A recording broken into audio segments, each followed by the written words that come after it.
6'6", 270-pound thug, or a special education student whose needs aren't being met by the system? We're going to dive beyond the headlines and explore this story. Welcome to Teaching Liberty. I'm Stephanie Edmonds, and in this video, I want to dig deeper into this story out of Florida where the student attacked his teacher.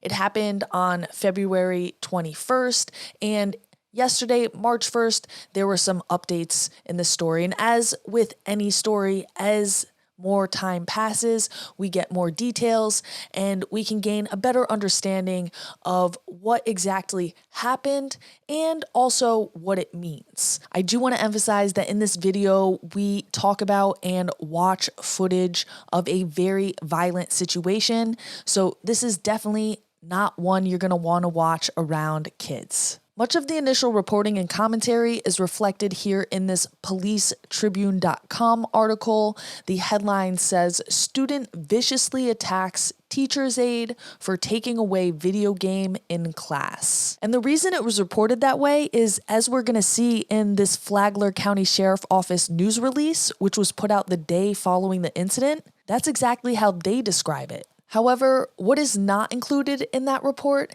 is that this is a student with disabilities. He has an individualized education plan, or in short, an IEP. And in fact, he was located in a specialized wing of this high school. Now, what I'm not saying is that because the student has disabilities, we should automatically absolve him of any wrongdoings. What I am saying, though, is that I think that this is an important fact we should be considering among the others. So let's go ahead and dive in beyond the headlines on this one, get some more context, ask those hard questions, and see if we can come to a better understanding of what happened and how to make sense of it. But before we do, I need you to go ahead and hit that like button, subscribe to the channel if you haven't already, and hit that notification bell so you don't miss any videos just like these. Plus, on Saturday nights at 9 p.m. Eastern Standard Time, I go live with a guest breaking down some of the big headlines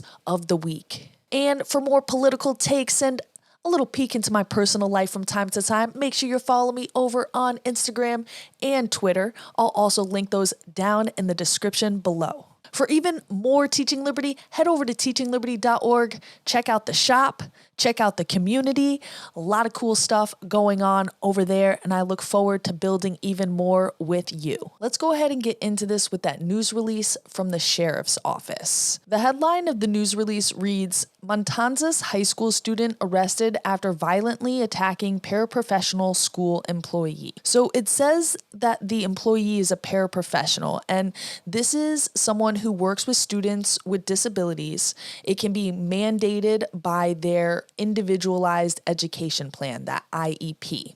However, we don't know if this student had that paraprofessional, has an IEP. Now, I was just thinking maybe they don't include it because if they did, it would violate this student's privacy. However, in the March 1st reporting, they do include it. So I'm not sure on what the legality is there. Unfortunately, without that information, we see how the media reacts. We see how people react. They use this as just another example of the failure of American schools and more generally of the breakdown of American culture. The press release reads, "On February 21st, 2023, the FCSO school resource deputies assigned to Matanzas High School were alerted to a paraprofessional employee being physically attacked on campus. Upon arrival, deputies located the female paraprofessional on the ground with severe injuries after an unprovoked attack by a male student. The student was escorted from the area and later placed in custody." We're going to watch a short video that shows this. The 17-year-old student was transported to the Sheriff Perry Hall inmate detention facility and later turned over to the Department of Juvenile Justice. The student has been charged with felony aggravated battery with bodily harm. The student stated that he was upset because the victim took his Nintendo Switch away from him during class. Interestingly, however, this Florida teacher, now that she's able to make a public comment, is saying that she didn't take away this student's Nintendo Switch. So I just wanted to bring that in, but let's go ahead and keep reading this sheriff's report. On the surveillance footage from within the school, the student, who is approximately 6'6" and 270 pounds, is shown walking fast toward the victim and pushing the victim several feet, knocking her to the floor, which knocked her unconscious. The student is then shown kicking and punching the unconscious victim several times in the back of the head. Others rushed to help the victim, who was unconscious during the entire assault and unable to protect herself.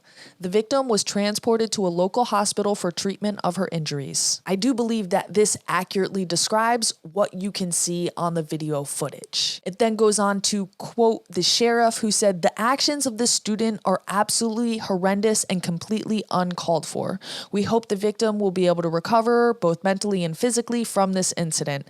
Thankfully, students and staff members came to the victim's aid before SRDs could arrive. Our schools should be a safe place for both employees and students." And then the superintendents added, "Creating a safe learning and working environment on our campuses is critical. Violence is never an appropriate reaction," which of course you would expect them to say, and you would hope that is what schools are doing. However, the more I wade into my local board of education and how our schools are run and all the politics that come along with that, the more I discover that there are particularly pernicious problems within special education, and a lot of the ideals that these schools profess to have around equity and inclusion are quite far from the reality of what it's like in these schools. Again, I'm not absolving the student of the responsibility for his actions. I'm just saying that there's much more to this story than student attacks teacher for taking away his Nintendo Switch. In addition to the video footage of the actual incident, there is body cam footage of the sheriffs making the arrest. And this video footage I haven't seen gone around nearly in the same way as the footage of the incident, and that's for obvious reasons. It doesn't have quite the same shock value. However, I do think it is important for, again, getting the full picture of the situation and seeing a little bit clearer footage of the student, how he interacts with people, though not much is said. It's only a minute 23 video, but let's go ahead and take a look at it. This is on the Facebook page of the Flagler County Sheriff's Office. Stand up for me. Put your hands behind your back. Turn around. So you can already see right away in this video, he seems to be in a much calmer state. He's following directions, and that might not be what one had assumed this student would be like following this situation. I don't know how long it had been since he attacked the teacher, but again, just things to take into consideration and keep in mind. Turn the other way. Stay right there. Got it? Okay.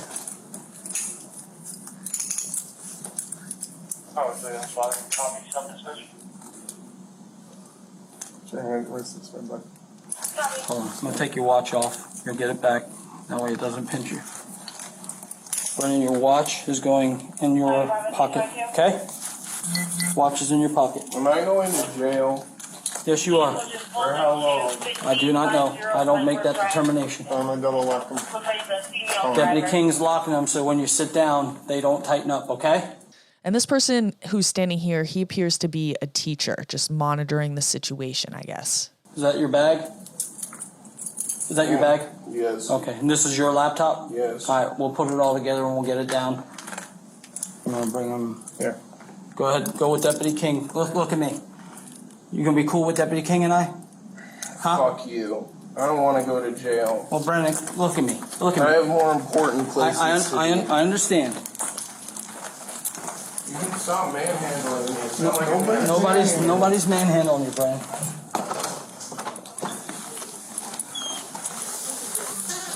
So you can go ahead and make what assumptions you want from this video. I do personally think the statements he makes and how he makes them are reflective of a student who doesn't fully comprehend what he's just done. He probably does have a very hard time processing people's emotions and connecting his actions to how they impact other people. And a couple days after the incident, a mental health advocate came to the defense of this student. Her name is Sue Urban, and she has a special needs stepson at that same high school in Palm Coast, Florida. So let's go ahead and watch a video of Sue's reaction, which she live streamed. I'm going to start it about 50 seconds in, because in the beginning she just repeats over that she doesn't condone violence, that she supports the police, and she wishes the victim a speedy and full recovery. Make that very clear. I don't condone violence and I support our law enforcement. Make that very clear. However, I also want to make something very, very, very clear. I am very, very, very, very upset that this is being portrayed, that this child is a threat, and that this is all on him. This is not this child's fault. He is not. So people kind of do jump on this part where she says, this child is not a threat. I think the video clearly shows that he became a threat. And as we're going to see from the reporting that came out on March 1st, this student has been arrested at least 3 times before for battery. But I think the more important point she makes is that it's being put all on the student. And that's the point I'm trying to make here as well. This is not just an out-of-control student reflecting the overall dismal state of American culture and our low academic standards. This is a student in distress whose needs are not being met. And this is a federally mandated program. Every student is guaranteed a free, appropriate public education.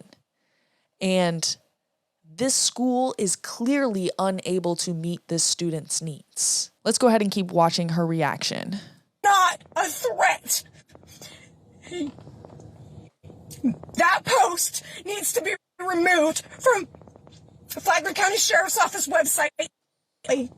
So what I think that she's referring to is that news release that we went through.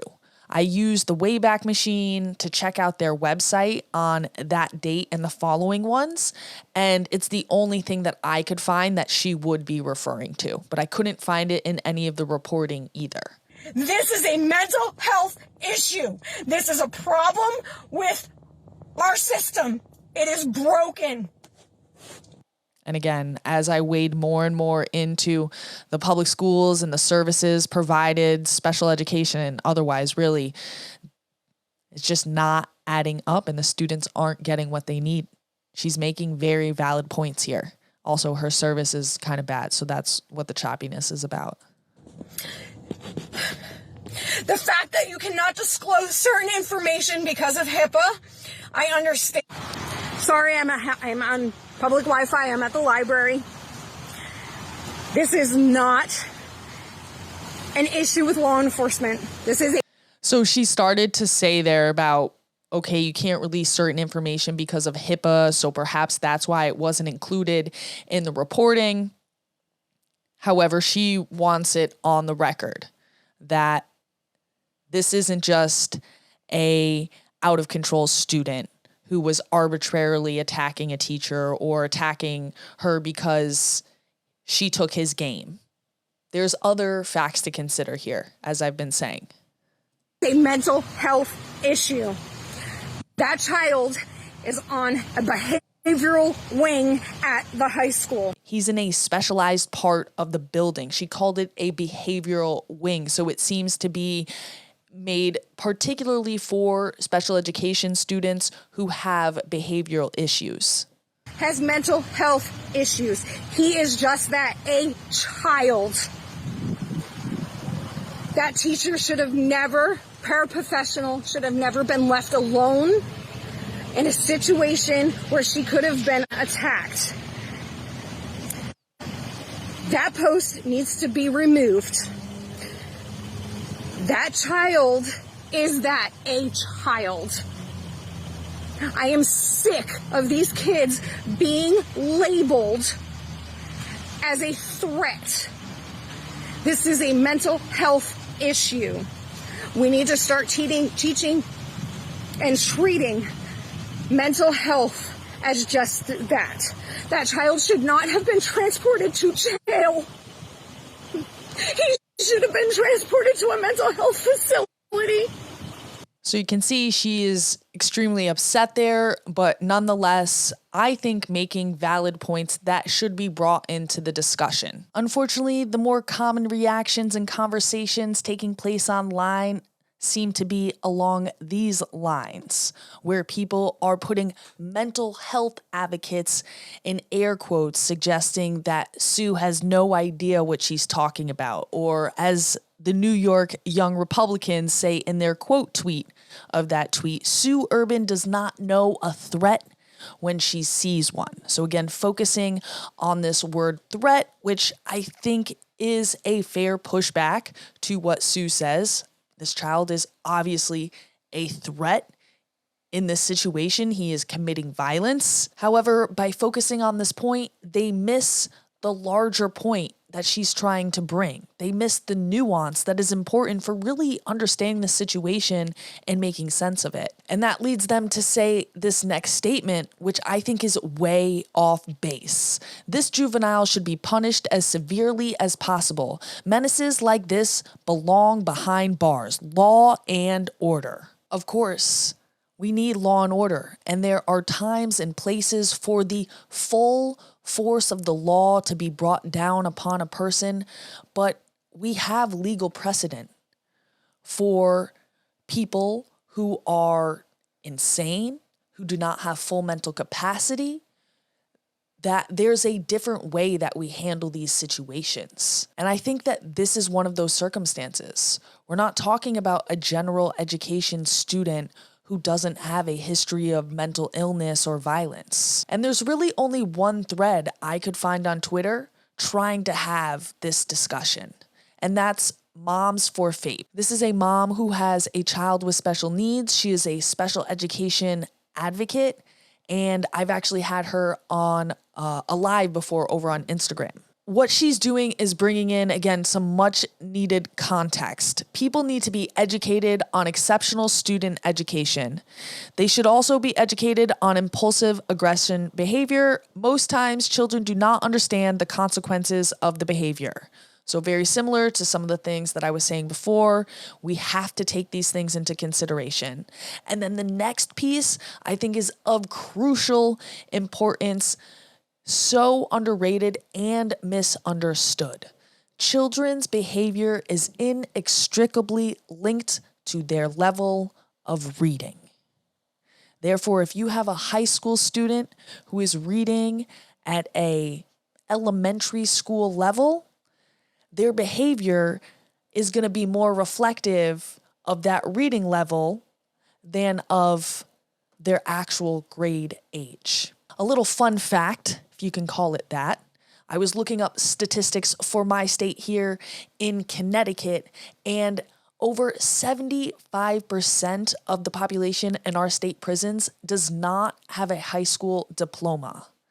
And of those, the average functioning grade level, so reading and math levels, are between 5th and 6th grade.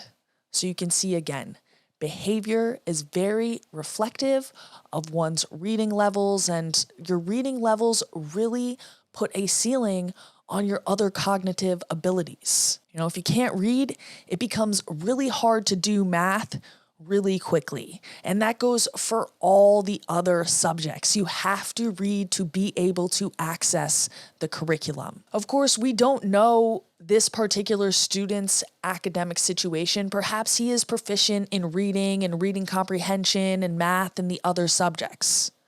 However, if I were to venture to guess, I would guess that that is not the case. As an educator for over 10 years, where I spent the first half of my career teaching in the private sector, often to kids who won hours by suing the school districts because the school districts just never taught them to read. And once they learn to read, or, reading comprehension, that a lot of times kids can read, but they can't understand what they're reading, other things start to fall in place. And those behaviors start to improve because they can understand and interact with the world around them. In fact, in my professional opinion, I would say the vast majority of students who are identified as special education were actually just never properly taught to read or to comprehend or to do basic math. And so instead of going through that process, which is hard, it's intensive. It takes, 4 to 12 weeks of intensive 5 days a week, 4 hours a day learning. And instead of teaching these kids how to read, instead of catching them up, which is a very intensive process depending on how far behind they are, but it can be done. I've seen some students with the most severe circumstances. I've seen students who were about to go into high school reading on a second or third grade level, getting caught up in a little over a summer. So it can be done, but too often our school system is not doing it. They're simply checking a box and putting them into the special education program. And then once you get into the special education program, the services, again, it's just check a box here. Oh, they saw this person for an hour. They went here and did this program. They had a co-taught class. I can't say for certain what the special education program looks like at the school this student attended, or what the behavioral wing provided in terms of support. We don't know what was on this student's IEP. We don't know what his relationship was with this teacher prior. There is so much that we don't know. However, anyone who is at all familiar with the special education system knows that there is a large gap between what is supposed to happen, what should happen, and what actually does happen. That the services are cookie cutter. There's a lot of checking off of boxes and doing things just because that's the legal procedure, but it's not necessarily the best thing for the student. And then there's the whole funding aspect. Schools love the extra funding that they get for these special education students. And I did want to finish off with the latest reporting on the situation. Florida teacher says she didn't confiscate students' Nintendo Switch before vile beating. So a big feature of the initial reporting was that the reason the student said he did this is because the teacher took his Nintendo Switch. Now, however, she's saying that's not how it went down. And this is happening a week or so after the fact, of course, because she was pretty severely injured at the time. She was knocked unconscious. So they go through, they describe the situation. We've kind of gone over this a couple of times, but down here, this is the woman who was the paraprofessional. It looks like, I guess she's a picture here with her son. And then this is the new part. So it says, Joan Neidick claims she never confiscated Brendan Dapa's Nintendo Switch before he assaulted her. Neidick was rushed to a nearby hospital and has since been released, but said she is overwhelmed with the idea of the long fight ahead.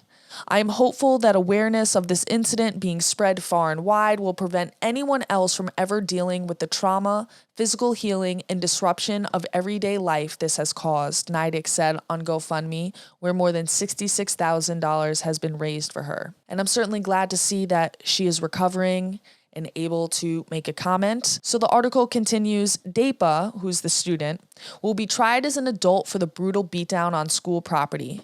Dapa, who allegedly told cops he was going to kill her when he is released from custody, will be tried as an adult with aggravated battery on a school board employee, an offense punishable by up to 30 years behind bars. The troubled teen has a violent past and was arrested 3 times for simple battery in 2019. Here we are, finally, at the end of the article, they add in the detail. Dapa is considered behaviorally disabled and requires specially designed instruction and related services as a member of a so-called exceptional students. So after this whole article, they finally bring in this detail that this isn't just any student. This is a special education student with behavioral problems in particular. One thing I'm wondering is about this Nintendo Switch. There seems to be a discrepancy between the student's story and the parent's story. And now, I don't know who's lying. It's possible this student, we've seen he's unstable, has behavioral issues, and he just made it up. However, I am wondering if there is a reason, legally speaking, why she would want to deny having taken the piece of property. That if she had taken it and didn't follow particular procedures, that she could somehow be at fault for provoking him. Just a thought. But again, we'll see where this leads. I do hope that we get to a place where we can have a more complete and nuanced conversation. And as Joan Neidick suggests, the woman who was the victim, I hope that we can really learn from this situation. I hope that we can make some systemic reforms to our special education programs and the services provided, because too many students are not getting the education that they need, are not getting the support that they need, and in turn, they are not able to find their way in society. And of course, this is a particularly extreme example. As always, I want to know what you think in those comments down below. Let me know what you think about this incident in particular, as well as your opinion on our special education system generally. And how can we fix it? What are the steps that we can take to provide a better education for more students? Of course, make sure you've hit that like button, you're subscribed to the channel, and you've hit that bell so you get notified every time I drop a video just like this. Come check in on Saturday nights at 9 p.m. Eastern Standard Time to catch my live show. And for more Teaching Liberty, anytime, head over to TeachingLiberty.org. Until next time, keep living free. Come on.